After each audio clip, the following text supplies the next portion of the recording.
Welcome to ADHD Hobbies, brothers, and in today's episode, we're going to throw it back to some Warhammer 40k Space Marine 2. More specifically, we're going to tackle the Vanguard class. This guy seems to be highly misunderstood, and a lot of players just don't really know what role to fill him in, so he kind of just gets left to the sideline, and I'm going to try to change that. The Vanguard is hands down my favorite class.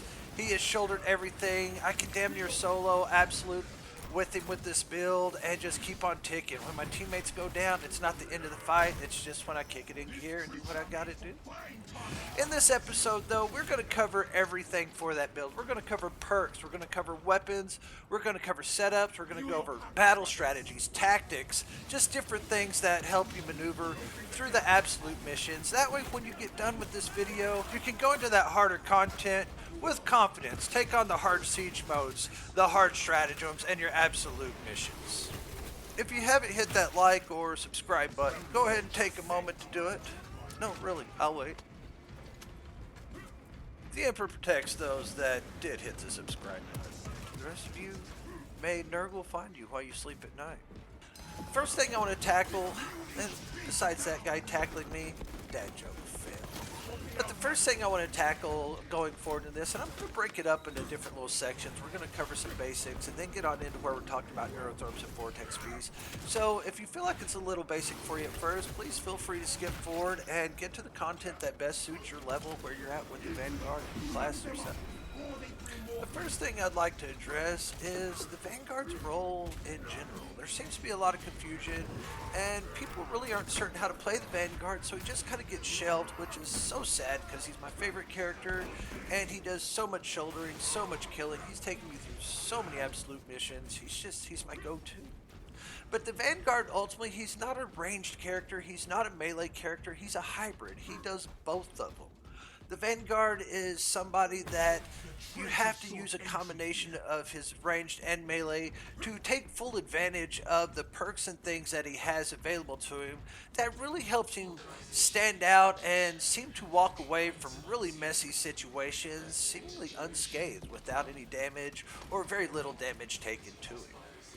Because of the way the Vanguard is set up with his grapnel hook and the way his abilities are, I will die on the hill that if you are using any gun but the Melta with the Vanguard, you are simply playing him wrong.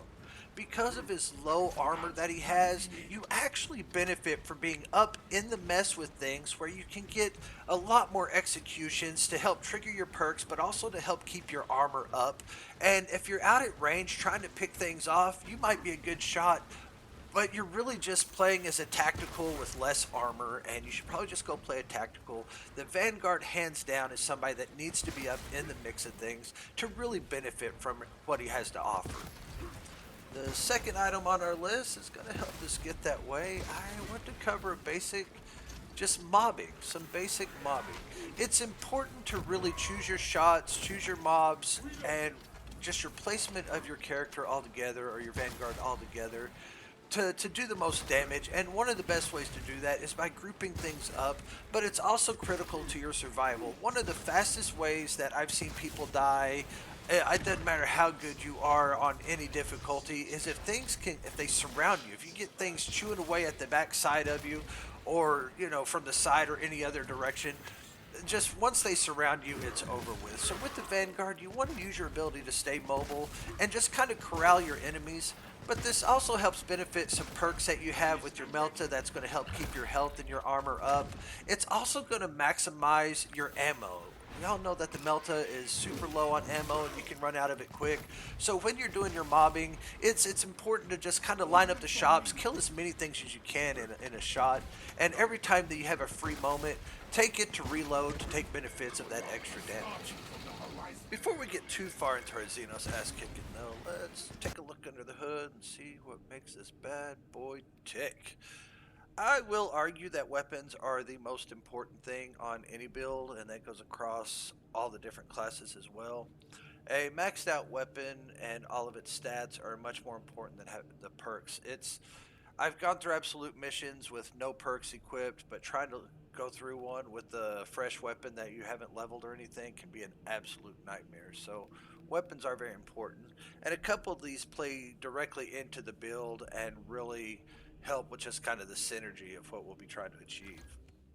The Melta, it's very specific one down here. We want the Ophidian. It's the one that has all the ammo. So we need it to just clear mobs. We're not worried about trying to do tons of damage. We're gonna throw that downfield in different ways, but we do need just a lot of ammo. We need to just be able to shoot everything that we see.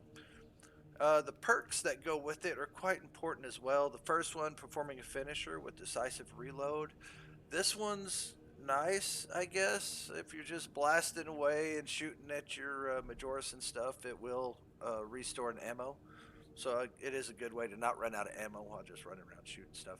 But these two perks right here are the ones that we're looking for. Rapid health, when your health is below 30%, killing 7 enemies in rapid succession restores health by 10%. This one is great because as you're getting your health chiseled down, this does help you stay out of that, the dead range. So it is nice when your health gets low and you can just kind of help keep it ticked up a little bit. The next one is trick shot, killing 5 enemies. You're going to be doing that with this one right here when you're just blasting away at the Melta, boys and girls. It's going to restore an armor. We are going to have lots of ways to restore armor. It's one of the things that this build kind of focuses around, and we really try to work on that. So this is great. You got a way to keep your health up and a way to keep your armor up, and all you have to do is run around and shoot shit with your gun. It's not even tough to do. Kind of easy, really. Damage increase against Terminus. You do have to shoot those bad boys. Damage increase. Magazine size increase. More ammo. Melta does not have a whole lot, so the magazine size is nice. First blood after the reload, 10% more. This is almost a permanent 10%. We're going to reload all the time. Every time you have a free second when something's not coming at you, just hit reload because it's a very small clip and you don't know when you're going to need every single bullet when something comes flying around the corner at you. A perfectly timed dodge, you deal 25% more damage with retaliation. That one's nice. This will play in with some other things that we have, so it gets used. You got to put a point somewhere. But we do want this one here. Weapon reloads 10% faster. This helps with your overall DPS and time to kill. So being on absolute, you want to watch things disappear. For your pistol, you can run whatever you want. I'm using the Hero Retribution's bequest.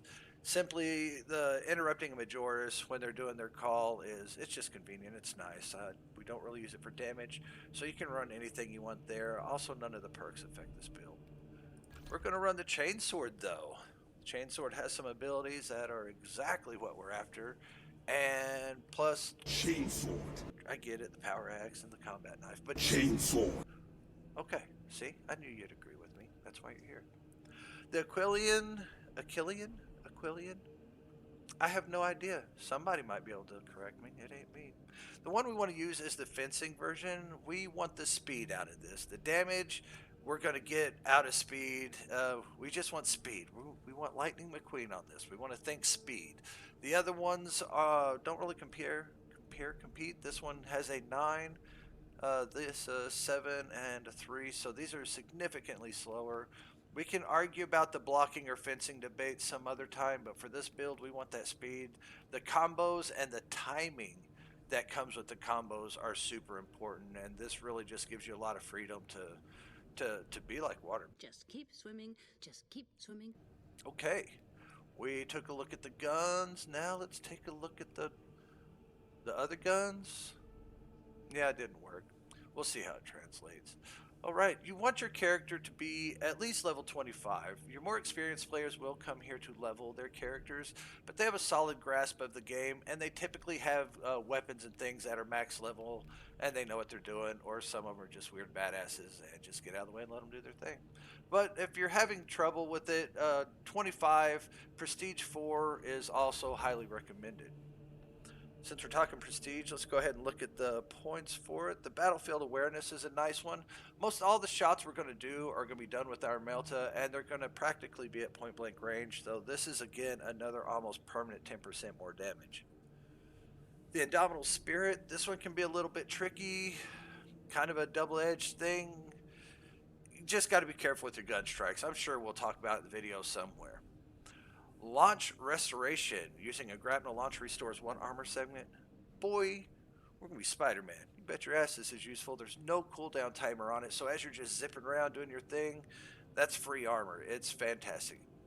And then well equipped. Equipment damage increased by 20%. This one makes your crack grenades a thing of glory. Sticking a zoanthrope or, anything else that you really don't care for tends to be a one-shot mechanic. So it can be a lifesaver, especially with that minimal range on that Melta. For your perks, moving target's good when you first start out killing an enemy, but we're using Melta. We are not shooting anything outside of 30 meters. If you are using your Melta wrong, bring it in, boys. We want melee mastery, though. Go ahead and take that 10%. There's no stipulations to it, no cooldowns or anything, so it's a permanent one. Might as well take it. Perfectly timed parry, blocker, dodge. Don't lose control. Yeah, whatever. Don't really need it. Duelist, at this point, you should have a solid understanding. You should be level 25. And we're using a fencing weapon. It's not really necessary. If you're still struggling, like super struggling, still don't use this one. Go get good. You got to figure it out. Come on. Can't just carry you. But close combat focus, this one, 20% less range damage is a lifesaver. That 20% is a big number. There's no cooldown stipulations, nothing. It is just straight up take 20% less damage. And we're going to use that to our advantage because we all know how pesky it can be to be shot at while you're trying to just do your thing, man. In the end, we want honed reactions. When your health is less than 50%, your perfect dodge window is doubled. This is glorious. It has it's a lifesaver. You're gonna be, say you're running away from the hive tyrant or something like that, and you're just rolling around. You're gonna be doing that anyways. What this is gonna do is widen the window and help you get a lot of gun strikes, help you put a lot of things in execution mode. It can be a lifesaver and really be a way to help you generate armor while you're just panic rolling anyways. Can't really beat that. Over here for your team perks, these can be controversial, but you really need to think about the environment that you're playing in and who you're playing with in order to pick them. The one at the top, Melee Champion, I guess if you're playing by yourself, out of the three, this one's just weak sauce. You really just, okay, this one's just garbage, okay?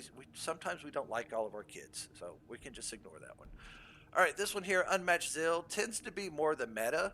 A lot of people do kind of expect it when they see it on a Vanguard, but they also will tend to use it as a crutch. If you're running with a good team and you know your guys, the next one is the one that I would recommend.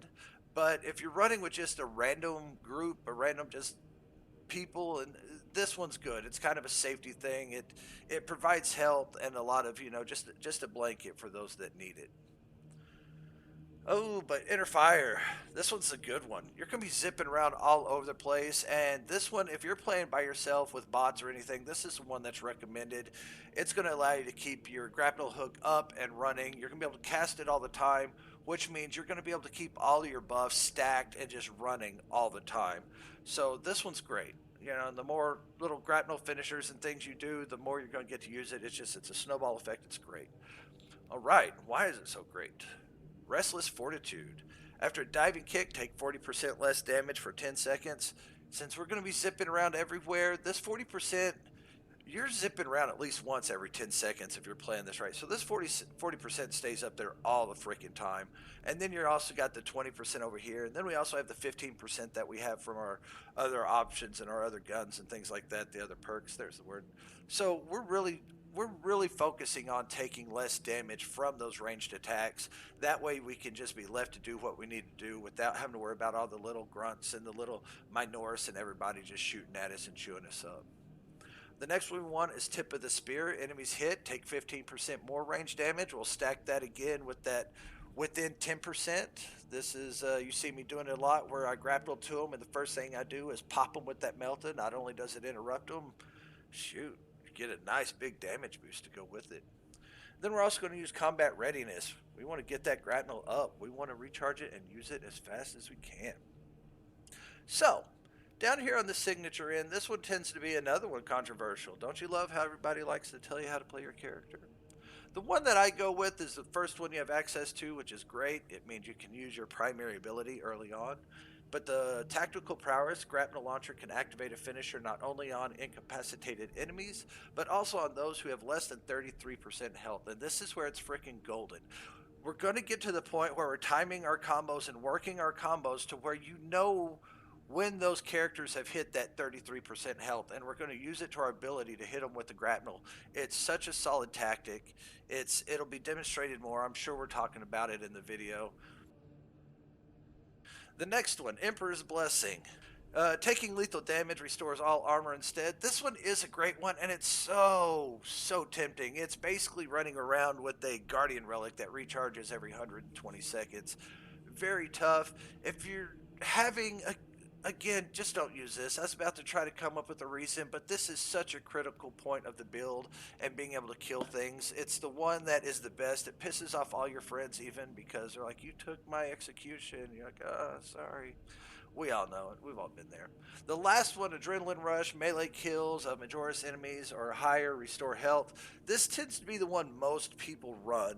And don't get me wrong, it's a very nice one, and you're going to heal a lot from it. But if you're running around and everything else with what you got going on here, we're not really going to focus on health. We have a couple things that keep it up, but everything we do constantly keeps your armor up. Like your health doesn't tend to be an issue. So, all right, let's scratch this off to the side and get back to the killing. The next thing that I really want to cover is going to be kind of a quick, easy one. So number 3 on our list, we're going to talk about our kill order. While you're out there practicing doing your mobbing and everything like that, you can't just keep focusing on certain things. There are kill orders to things.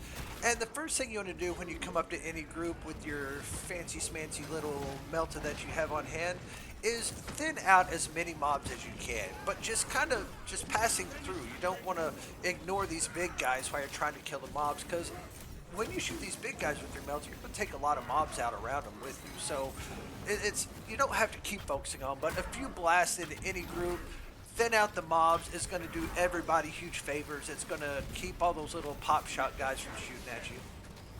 The next thing you want to do is use your Vanguard, the grapnel hook, for getting some of the outliners, some of the guys, some of the Majoris with the heavy snipers and things like that can really do some damage. Get out there, grapnel to them, stop them, keep them from shooting at you and your buddies and things like that.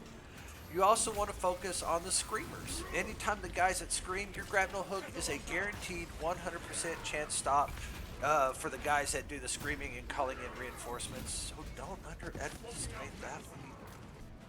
Now, in the long list of kill orders, Terminators aren't the top of the food chain. Instead, we get assholes like this guy here, the Neurothropes, the big bosses, the extremists. These guys aren't going to be our priority. As the Vanguard, what we're going to really focus on is going to be the mobs around it. This is where everything comes into play for the character, just being able to evade and stay alive. You don't have a lot of armor. He's in a tight situation. Going to try to use as much of the environment as I can to block shots and try to keep these guys mobbed up and pulled together. It's all the same tactics that we used even with the weaker guys and things like that. Sometimes it is better to prioritize surviving over taking things out. Waiting for the buddies to get up there and trying to face tank that Neurothrope would not have been the best idea. So just killing the Majoris and trying to work their timer down the best I could was going to be the best thing that could have happened in that situation. Even though I didn't get to, execute the Neurothrope or that guy. I think he's there, trigger happy friend of mine. Number 4 on our list, almost didn't make it in, but I felt like it was important enough. I squeezed it back on in here anyways. And that's going to be the importance of parrying, gun strikes, and execution. Since you're a melee character up in the middle of things with only 2 bars of armor, you rely on these heavily. And in this situation here, gun strikes, while they're important, they have a really long shelf life. If you put something in gun strike mode, don't necessarily take that gun strike right off the bat. Make sure you're safe. You got a second or 2 before you take it, and do it to get your armor. Always prioritize the executions and always use your grapnel hook. You're going to keep your armor up if you just keep these things going. You're going to keep zipping around. You'll thank me for this step, I promise. And on to number 5. I had to put this one last because, well, it's probably going to be the one I get some shade because it's the Get Good Son. Yeah, it's that one. But more politely put, it's Absolute is meant to be absolute. It's punishing. It's not very forgiving at all. You got things you can do to kind of help yourself out, but it is not easy. So it's really, really important to make sure to spend some time to learn the combos, to learn your enemies and learn your enemies' combos. And while we're talking about combos, I'm going to share my favorite one with you. And that's the grapnel, the melt-a-pop, the double swords, and the shoulder check. This will put any Majoris into execution mode every single time. It doesn't just work on Tyranids, it works on Chaos as well. Meatballs that we all love. Grapnel, Melta, double sword swing, stare at them, gloat for a second, and then execute. Works every single time. It's a great way to get the party started, just get the killing going. Okay. And now we've got a setup here for another execution. This is a great reason why we like using the fencing sword, so we can get a lot of attacks in, but it also allows us to do fancy stuff like this. Here we've got 3 hits in, and right before I stomped, he went into execution mode, and you can cancel out your stomps and things, and your big hits like that when they go into execution mode, and do it. Take your executions as quick as you can.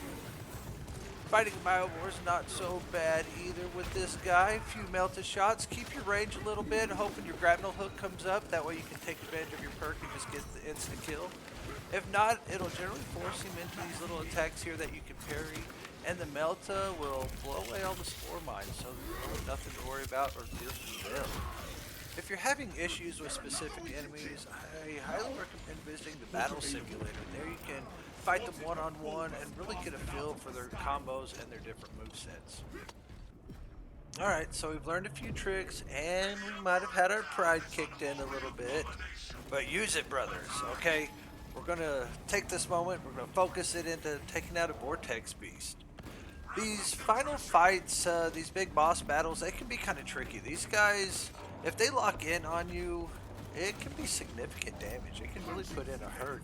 So when you find yourself in a situation like this and you have that badass teammate that's just, I don't know, just throwing down the pain, you don't want to, even though we focus on melee, we don't want to get up there and mix with him, because then the Vortex Beast is doing big doses of damage to 2 people, and it can also kind of mess up some of the combos and things like that and make it tough to read his moves and see who he's attacking and stuff. So if there's already somebody focused on him, kind of fall back, get a survey of the land, a grasp of where you are, what's going on. Make sure there's no little mobs that are going to sneak up on your teammate and, you know, keep him from just doing the ass whooping that he's doing on the big guy.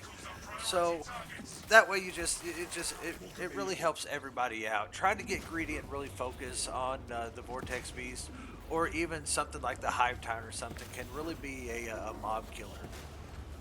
So next, coming up on this is just some easy stuff. You can actually, if you're the last man standing, you can kill all of them but one and just wait out the timer if you want to let your brothers in on the fight, if you're not confident about being able to take out the Vortex Beast. So there is always that solution there. Any health, let whoever's lowest have it. But as the Vanguard, one thing we don't have to worry about is who gets the armor, because that is always ours. That is just the etiquette. Don't feel bad, brothers. It's the armor goes to your snipers and it goes to your Vanguard, since we only have 2 armor slots compared to everyone else's 3. Other things that are stuff like that, your ammo should always go to your heavy, even if you are using your Melta. Make sure your heavy or your sniper gets it. You are more handy with your chainsword. So now we get to shine, though. Let's go ahead and clean up the mobs using all the tactics that we have. We're not trying to get up in there. We want to circle around the outside a little bit. Again, making sure that we're not getting flanked. Got our brother there in a combat. Let him just have his own fight. Take on the other things again, flanking around. Don't let them get behind you. Vortex Beast is almost gone. We just have to take a few more of these out. Get over here, grab this one. That guy flew by, teammate's gonna get him. Make sure you grapple to these guys that are flashing for your executions. That is a free grapple. And you get the damage buffs out of it, but I didn't really need those things. So alright. As you can see, this hasn't been too bad. These guys, definitely some pretty good teammates. I'm not part of any clans or groups or anything like that. Everybody that you see me playing with are just random groups. You know, they're not always this smooth, but it sure is nice when you get a good one. I do got a few people I play with though, and I'll call them out when it happens. So there's the end of that vortex. Beast thought it was a nice ending. Enjoyed it with the fire. Just had a nice aesthetic to it. And so now we've killed everything from the smallest mobs up to the big old vortex beast that everybody seems to hate. And I do have to concede a bit. The Vanguard is a difficult class to play. The toughest part about him is just getting over the fear of getting up into the mesh. You have so many things shooting at you, so many things going on, which is why we focus so much on the damage reduction from range. That way we don't have to worry so much about that. But ultimately it benefits him because getting up into the meat of things where it's just real nasty is where he's going to really shine. He's going to get all the armor recharges he needs from the different executions and things going on, the gun strikes that you're able to pull off, the grapnels, just all these different things that proc it. So it's really going to be able to, it's what's going to help you stay alive. If you're trying to shoot off from the distance with a ranged weapon, you'll take some heads off, but with your low armor, survivability is really tough. So get over that fear, get up in there, and I'd really like to see people, if you're trying to play the Vanguard, just be aggressive, be a berserker with him. It's what it's all about. Chase things around the battlefield, anything that's harassing your brothers, get up on them. Even with your grapnel hook, it's a guaranteed interrupt. It's going to stop them, so if they're shooting at your brothers, you can stop them, grapnel to them, and then put the ass beating down on them. So the Vanguard, he's the protector, he's the guy that runs around. He's not really the one that does the big damage. Leave that to the guys with the big guns. Just keep things off of them. Be the distraction. Just zip around, have fun, play some Smite. If you're still sticking around, I'd really like to thank you. This is a really fun video to make. Took a little while to do, one of the longer ones that I have. But if you really liked it, please hit that subscribe button. Let me know. Give a shout out to it. Something. Until next time, next game, next adventure. You have a great day.